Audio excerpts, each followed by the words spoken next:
먼저 두 아들이 노아의 그 벌거벗은 몸을 보고 어떻게 반응했는지를 같이 살펴보겠습니다. 먼저 22절입니다. 같이 한번 읽죠. 가나안의 아버지 함이 그의 아버지의 하체를 보고 밖으로 나가서 그의 두 형제에게 알림해. 노아의 두 번째 아들 함을 설명하면서 함의 네 번째 아들 가나안이라는 아들의 이름을 같이 쓰고 있습니다. 지금 의도적으로 쓰고 있는 겁니다.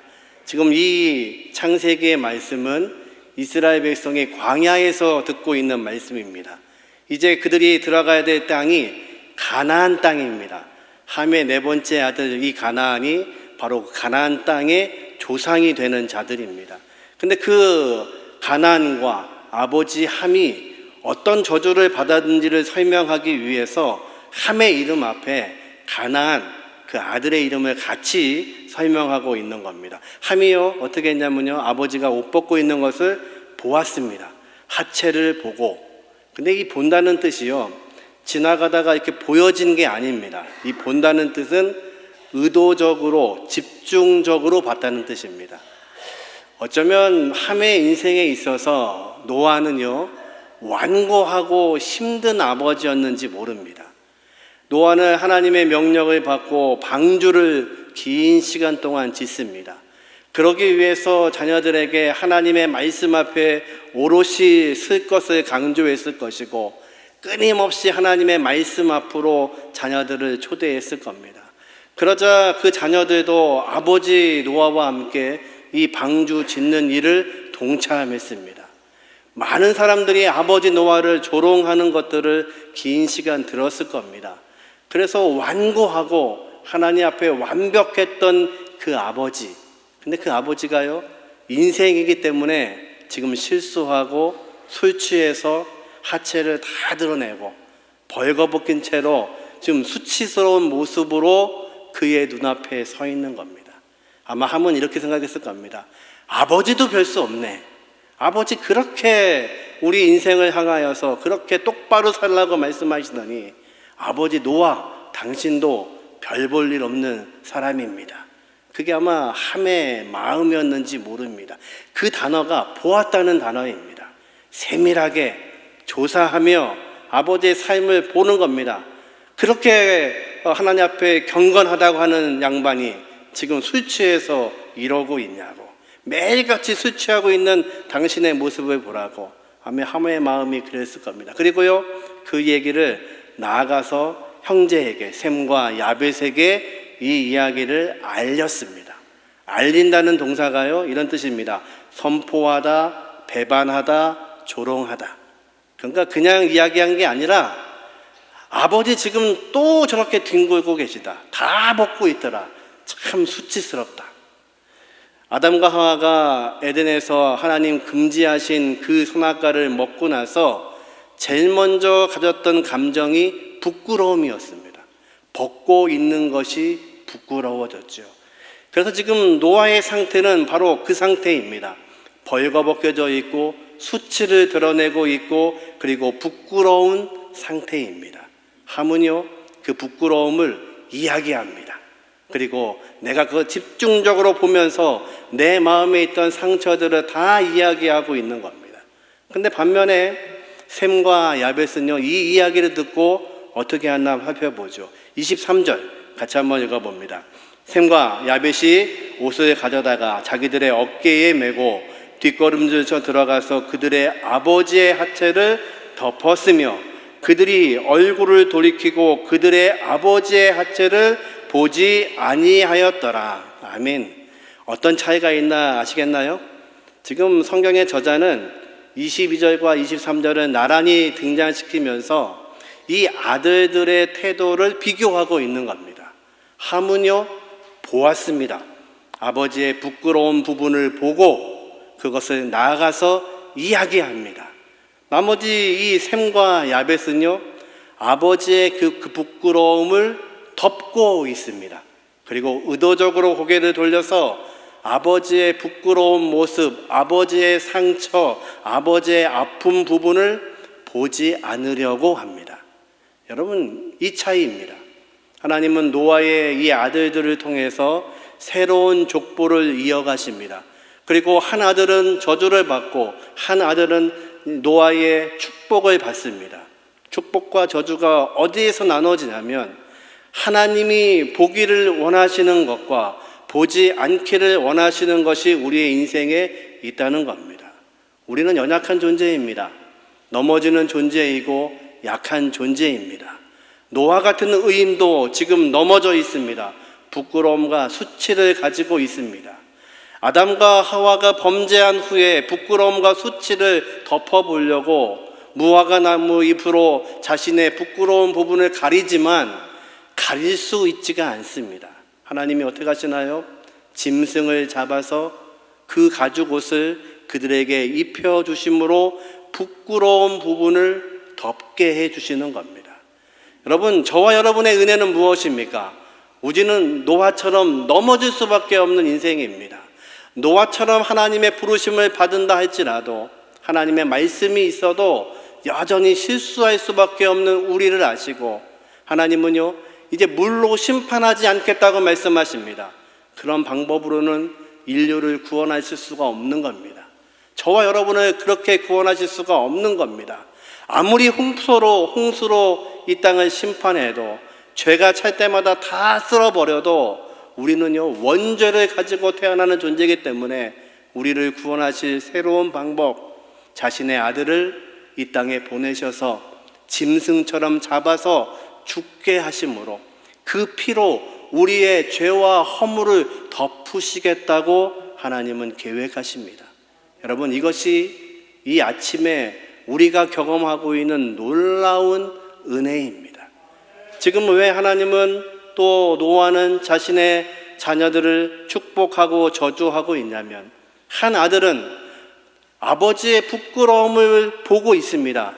그러나 그것을 나아가서 이야기하고 떠벌리고 있는데 어떤 아들은 그 아버지의 부끄러움을 덮고 있고 그리고 하나님처럼 그들을 덮고 감싸고 하나님의 생각으로 나아가는 겁니다.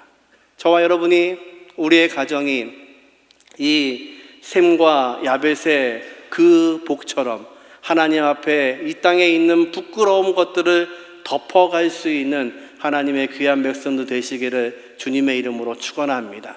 25절과 26절 같이 한번 읽죠. 이에 이르되 가나안은 저주를 받아 그의 형제의 종들의 종이 되기를 원하노라 하고 또 이르되 셈의 하나님 여호와를 찬송하리로다. 가나안은 셈의 종이 되고. 저주는 무엇이냐면요 형제들의 종이 된답니다. 여러분, 종이 무엇이냐면요 종은요 어디엔가 묶여 있는 사람을 종이라고 합니다. 세상에 물질에 묶여 있으면 물질의 종입니다. 세상에 명예에 묶여 있으면 명예의 종이 됩니다. 이스라엘 백성은요 애굽 땅에서 400년 넘는 시간 동안 종으로 살았습니다. 그래서 광야로 나와서 자유인이 되었음에도 불구하고 어떤 문제가 생기면, 어떤 문제인가요? 물이 없으면, 먹을 것이 없으면, 고기가 없으면, 마늘과 부추가 없으면 끊임없이 종되었던 세상 애굽으로 돌아가려고 하는 겁니다. 그러니까 끊임없이 애굽에 있었으면, 왜 그러냐면요 애굽의 종으로 묶여 있었기 때문에 그렇습니다. 그런데 하나님은 놀랍게도 이제 이들을 통하여서 약속의 땅을 허락하시고 그곳에서 하나님의 백성으로 살기를 원하시는 겁니다. 놀랍게도 지금 뭐라고 얘기하냐면 너희는 바로 그들의 종이 되겠다. 가나안을 향해서 말합니다. 너희는 형제의 종이 되겠다. 놀랍게도 이스라엘 백성은 지금 그 가나안 땅으로 들어가야 됩니다. 하나님이 그 함을 저주하시면서 가나안을 저주하시면서 저주한 땅으로 하나님의 백성이 들어갑니다. 놀라운 것은요 하나님이 원하시는 것은 무엇이냐면 저주받은 그 땅에 하나님의 백성이 들어가서 그 땅이 하나님의 복을 받기를 원하시는 겁니다. 이스라엘 백성을 하나님이 구출하신 이유가 여기에 있습니다. 애굽의 종이었던 그들을 자유하게 하셔서 하나님이 저주하시고 노아가 저주했던 함과 가나안의 그 땅을 하나님이 주시면서 그 땅이 하나님의 땅이 되기를 원하시는 겁니다. 저와 여러분의 가족이 이 하나님의 놀라우신 복을 경험할 수 있기를 주님의 이름으로 축원합니다. 그래서 오늘 보니까 그 셈의 축복이 뭐냐면 셈의 하나님 여호와를 찬송하리로다. 그 하나님이 누구의 하나님이시냐면요, 셈의 하나님이 되십니다. 나는 넘어질 수밖에 없는 존재이지만 하나님은 실수하지 않으시는 하나님이기 때문에 그 하나님이 내 아들을 붙잡으신다면 이제 이 아들을 통해서 하나님의 역사가 이루어질 것을 믿고 있는 겁니다. 이 복이 저와 여러분의 귀한 복이 되시기를 주님의 이름으로 축원합니다. 이제 10장에는 노아의 긴 족보가, 자녀들의 족보가 기록되어 있습니다. 다 볼 수가 없어서 그 중에서 가장 중요한 사람들의 족보를 보려고 합니다. 먼저 저주받고 있는 함의 족보에서 중요한 사람을 설명합니다. 10장 6절 말씀 같이 한번 읽어보죠. 함의 아들은 구스와 미스라임과 붓과 가나안이요. 8절 말씀입니다. 구스가 또 니므롯을 낳았으니 그는 세상의 첫 용사라. 자막을 그냥 떼어 놓으시고요. 함의 자손 중에서 가장 유명한 사람은 니므롯이라는 사람입니다. 이 사람은 어떤 사람이냐면요, 용사이었답니다. 함의 자손들은요, 강력한 사람들로 성장했습니다. 놀라운 것은요, 하나님이 안 계신데도 불구하고, 하나님 없이 사는데도 불구하고 인생은 잘 되는 것처럼 보이기 수 있습니다. 안타깝지만 나보다 잘 되는 것 같습니다. 지금 함의 자손들 가운데 니므롯, 이 사람은요, 강력한 군주가 되어서 세상을 통치하고 있습니다. 어떻게 강력한 통치를 하고 있냐면 10절에 보니까 그가 한 내용이 나옵니다. 같이 읽습니다. 그의 나라는 시나이 땅의 바벨과 에렉과 악각과 갈렉에서 시작되었으므로, 그가 지금 어디에서 활동하고 있냐면 시나이 땅의 바벨, 바로 거기가요, 바벨탑을 쌓기 시작한 장소입니다. 강력해지자 어떤 일을 벌이냐면 바벨탑을 쌓아서 하나님처럼 되려고 합니다. 여러분, 바벨탑을 왜 쌓았냐면요, 이 땅에서 우리가 흩어지는 것을 막기 위해서. 온 인류는요, 노아의 홍수 이후에 큰 상처와 트라우마를 가졌습니다. 하나님이 언제 우리를 또 벌 주실지 모르고 우리가 또 멸망할지 모른다는 두려움이 그들에게 있는 겁니다. 그래서요, 지금 니므롯은 강력한 힘을 가지고 바벨탑을 쌓기 시작합니다. 하나님께로 올라가서 우리가 흩어지지 말자. 근데 재밌는 것은 니므롯, 이름의 뜻이 반역자라는 뜻입니다. 그는 누구에게 지금 반역하고 있냐면 하나님께 반역하고 있습니다. 하나님의 생각과 다른 방향으로 서고 있는 겁니다. 세상의 강력한 것들을 추구하며 살아가며 하나님이 없어도, 하나님이 우리를 흩트지 못하도록 바벨탑을 쌓자는 것이 그들의 생각이었습니다. 여러분, 기억하십시오. 세상이 가지고 있는 강력한 힘, 강력한 물질, 강력한 권한들, 그것이 모두가 하나님의 뜻이 아닐 수 있다는 것을 믿으셔야 됩니다. 우리의 삶 가운데 있는 약함과 두려움과 어려움, 그 약함이 오히려 하나님이 사용하고 계시는 무기라는 것을 여러분은 믿으셔야 됩니다. 끊임없이 세상은요, 세상과 섞여 살기를 원합니다. 사단은 우리에게 이렇게 유혹합니다. 하나님을 믿지 말라고 말하지 않습니다. 하나님을 섬기면서 세상과 적당히 타협하며 살라고 이야기합니다. 세상의 물질도 추구하고 하나님도 섬기고 명예도 쫓아가고 그리고 하나님도 섬기고 세상과 적당히 타협하여 섞이라고 말합니다. 그런데 하나님은요, 우리에게 그렇게 말씀하지 않으시죠. 하나님은 우리가 구별되기를 원하십니다. 이제 함의 그 네 번째 아들 가나안이 차지하고 있는 땅들을 15절부터 17절에 이렇게 고백합니다. 같이 한번 읽어보죠. 가나안은 장차 시돈과 헷을 낳고 또 여부스 족속과 아모리 족속과 기르비스 족속과 휘 족속과 알가 족속과 신 족속과 많이 읽어본 장면이죠. 우리가 여호수아 장면을 나눌 때에 가나안에 있는 7 족속이 바로 함의 넷째 아들 가나안을 통해서 이루어진 땅입니다. 이곳은요 가장 비옥하고 가장 좋은 땅들을 가지고 있습니다. 그런데 하나님을 섬기지 않는 자들이었습니다. 하나님은 놀랍게도 이스라엘 백성을 택하셔서 젖과 꿀이 흐르는 땅 가나안으로 가라고 말씀하십니다. 그것은요 이미 노아가 저주하고 있고 하나님이 저주하고 있는 함의 자손들 가나안이 통치하고 있는 세상입니다. 모든 것을 통치하고 있으나 세상의 종으로 살고 있는 그들을 하나님의 땅으로 만들라고 말씀합니다. 아브라함은요 소돔과 고모라가 멸망하는 그 순간에 중보 기도하기 시작합니다. 하나님, 그 땅에 의인 50명이 있으면 어떻게 하시겠습니까? 하나님 말씀하시죠. 내가 의인 50명이 있다면 그 땅을 멸하지 않으리라. 하나님, 45명은요? 30명은요? 20명은요?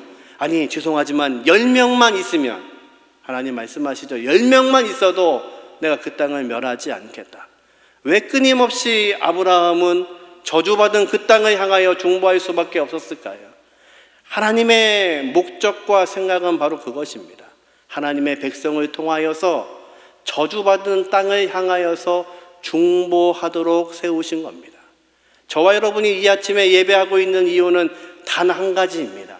아직도 예수를 모르고 있는 우리 가족들, 아직도 예수를 모르고 있는 세상을 향하여서 중보하셔야 되는 겁니다. 그것으로 마음 아프신 분들이 참으로 많지만 하나님의 능력을 바라보고 세상을 의지하고 있는 이 모든 것에서 우리의 사랑하는 자녀들이, 자손들이 온전히 하나님만 섬길 수 있게 하여 주옵소서. 그것이 저와 여러분의 기도의 제목이 되게 하시기를 주님의 이름으로 축원합니다. 우리는 어떤 인생을 살아야 될까요? 이제 섞여가는 이 세상이 아니라 하나님의 명령으로 중보할 수 있는 인생으로 살아가시기를 주님의 이름으로 축원합니다. 이제 복을 받고 있는 셈의 후손들의 중요한 명단을 같이 살펴보겠습니다. 22절 말씀 같이 한번 읽어보죠.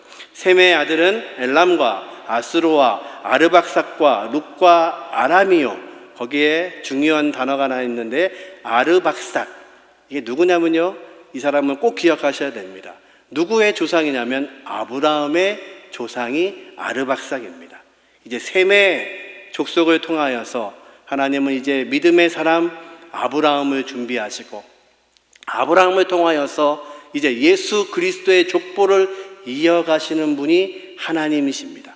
아르박삭이 이제 자녀들을 낳기 시작합니다. 24절과 25절 같이 읽죠. 아르박삭은 셀라를 낳고 셀라는 에벨을 낳았으며 에벨은 두 아들을 낳고 하나의 이름을 벨렉이라 하였으니 그때의 세상이 나뉘었으며 벨렉의 아우의 이름은 욕단이며. 아르박삭이 자녀를 낳는데 중요한 인물이 에벨입니다. 에벨은요 두 아들을 낳는데 벨렉, 이름의 뜻이 나누어지다. 또 하나의 아들은 욕단, 작다라는 뜻입니다. 그때에 어떤 일이 벌어졌냐면 그때에 세상이 나누어졌습니다. 이 세상이 나누어졌다는 말씀은 바벨탑 사건이 이때 있었다는 이야기입니다. 바벨탑이 서는 그때에 하나님이 원하시는 셈의 족보에서도 바벨탑에 함께한 사람들이 있었다는 겁니다. 그런데 그 중에서 또 구별되어 있는 벨렉의 자손들을 통하여서 하나님은 아브라함과 그리스도의 세계를 이루어 가시는 분이십니다. 여전히 하나님은요 이 땅에 살고 있는 우리에게 이렇게 명령하십니다. 내가 거룩하니 너희도 거룩하라. 거룩하라는 말씀은 바로 하나님처럼 살라는 그 말씀이면서 그 뜻은 세상과 구별되라는 말씀입니다. 하나님은 끊임없이 하나님의 백성들의 삶을 나누고 계십니다. 세상은요 섞여 살라고 말하고 하나님은 점점 나누어지라고 말씀합니다. 여러분, 나누어지면 힘이 강해집니까? 약해집니까? 약해질 수밖에 없죠. 강해지려면 모여야 됩니다. 모여야 바벨탑도 쌓을 수 있고 모여야 힘이 있고 모여야 강해집니다. 그런데 하나님은 끊임없이 세상과 구별되어서 나누어지라고 말씀합니다. 그러면 점점 힘이 약해질 텐데요, 하나님? 아니요. 나누어져서 하나님의 말씀처럼 거룩한 삶을 살아간다면 하나님이 저와 여러분을 통치하십니다. 여러분, 자녀들을 위해서 기도하셔야 됩니다. 하나님, 우리의 자녀들이 세상과 섞이지 않고 하나님 앞에서 구별되어 나누어지게 도와주옵소서. 물질이 없어져도 괜찮습니다. 명예가 없어도 괜찮습니다. 하나님 앞에서 정직할 수 있도록 도와주십시오. 그래서 하나님이 내 자녀를, 내 자손들을 통치하여 주옵소서. 그 귀한 복이 저와 여러분의 복이 되게 하시기를 주님의 이름으로 축원합니다. 이제 이 족보의 마지막을 31절에는 이렇게 설명합니다. 같이 한번 읽어보죠. 그들은 셈의 자손이니 그 족속과 언어와 지방과 나라대로였더라. 이제 말이 나누어졌습니다. 이때의 세상이 나누어졌습니다. 하나님은 이제 말을 나누시고 거룩한 자들과 거룩하지 않은 자들을 구분하시기 시작합니다. 이 족보의 마지막 32절은 이렇게 맞춰집니다. 같이 읽죠. 이들은 그 백성들의 족보에 따르면 노아 자손의 족속들이요 홍수 후에 이들에게서 그 땅의 백성들이 나누어더라. 아멘. 하나님은 끊임없이 우리를 나누고 계십니다. 하나님이 에덴을 만드시고 아담과 하와를 만드시지만 그들이 범죄함으로 인생 가운데 죄가 들어왔습니다. 죄를 가지고 잉태해서 난 가인과 아벨은 여전히 하나님께 예배하는 자였지만 가인은 그 아벨을 죽여버립니다. 하나님은 아벨을 대신해서 셋이라는 아들을 주시지요. 셋을 통해서 하나님은 7대 손 에녹에게 놀라운 말씀을 하십니다. 너의 자녀가 죽으면 이 땅에 종말이 온다. 그리고 10대 손 되는 노아에게 이 모든 심판의 역사를 맡겨 놓으셨습니다. 그런데요, 노아가 이 땅에 내려와서 3명의 자녀를 통해서 다시 인류가 번성해지는데 그 3명의 아들 중에 함과 셈으로 또 나누어집니다.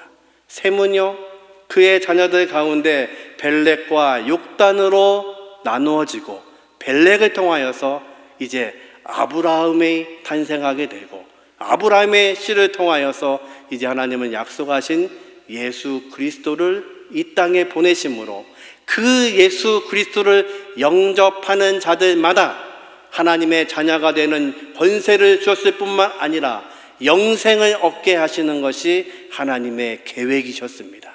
그 계획이 저와 여러분을 통해서 이루어졌습니다. 이 계획이 이루어졌다는 것은 끊임없이 하나님이 나누시고 구별하신 그 인생들로 인해서 하나님은 일하고 계시다는 겁니다. 저와 여러분은 이 아침에 실망해서는 안 됩니다.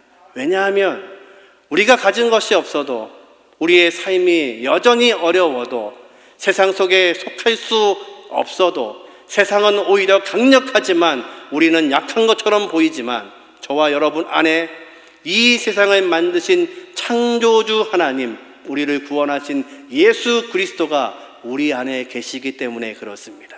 이것이 유전되셔야 됩니다. 이것이 우리의 가문을 통하여 유전되어서 우리의 자녀들도 그 하나님 앞에 무릎 꿇고 우리의 자손들도 그 하나님 앞에 무릎 꿇게 하여 주심으로 이 어두워져가는 세상 가운데서 하나님의 명령과 말씀으로 순종할 수 있는 거룩한 가정들, 거룩한 가문들이 되시기를 주님의 이름으로 축원합니다.